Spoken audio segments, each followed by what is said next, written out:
भक्तजनों, हमने अपने पिछले भाग में श्री गणेश के द्वारा रावण को छले जाने की कथा का श्रवण लाभ प्राप्त किया।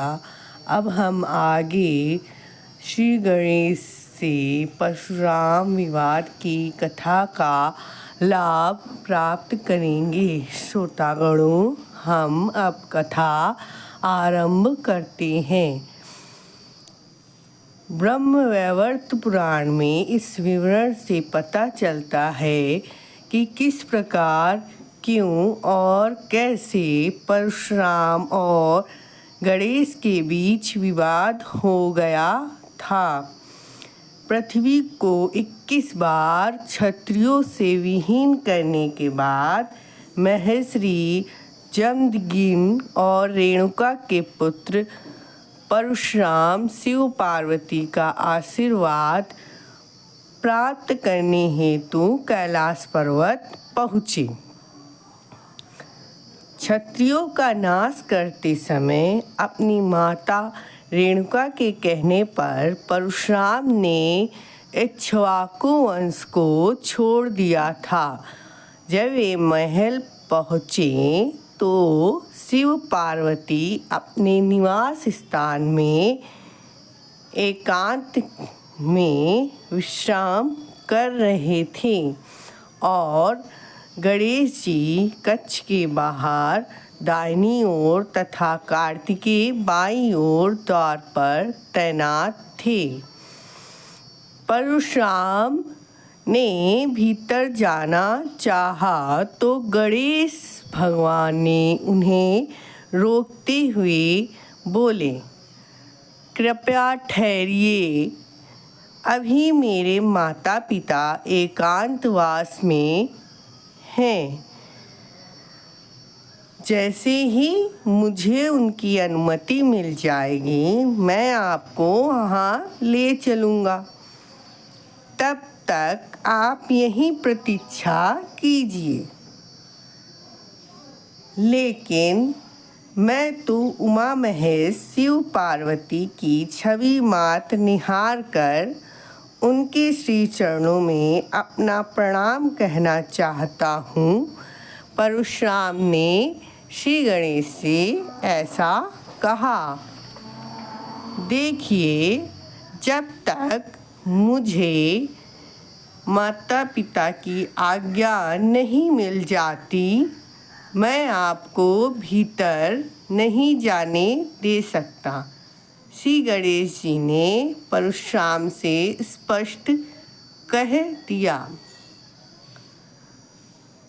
परशुराम, जो अपने क्रोध के लिए जग प्रसिद्ध थे, वे जबरदस्ती भीतर जाने का हठ करने लगे। लेकिन गणेश जी द्वार पर अड़ गए और उन्हें हिलने तक ना दिया।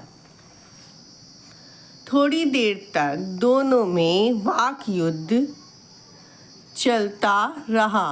फिर हाथापाई शुरू हो गई। कार्तिकेय ने बीच बचाव करने का प्रयास किया, लेकिन दोनों में से किसी ने भी उनकी बात नहीं सुनी। परशुराम ने श्री गणेश जी को धक्का दिया तो वे गिर गए, लेकिन गिरकर उठे और पलटवार करने के लिए परशुराम की ओर लपके। यह देख परशुराम ने रौद्र रूप धारण कर लिया और गणेश जी पर वार करने हेतु फरसा परुष उठा लिया।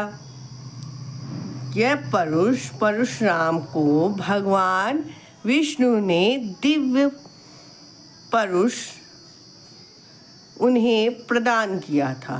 यह देख श्री गणेश जी ने परशुराम को अपनी सूंड में लपेटा और सूंड में फंसे परशुराम नितांत असहाय हो गए और उनकी पकड़ से छूटने का व्यर्थ प्रयास करते रहे।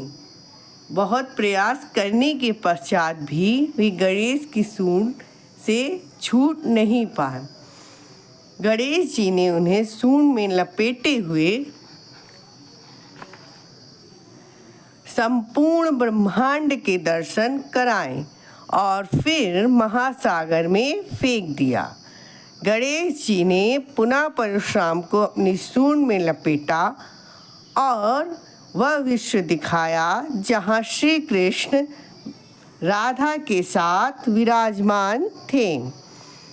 इस प्रकार श्री गणेश जी ने परशुराम को दंड देने के साथ साथ उनके पापों का प्रायश्चित भी करवा दिया। इस तरह से श्री गणेश ने परशुराम के विवाद की कथा समाप्त होती है। श्री गणेशाय नमः।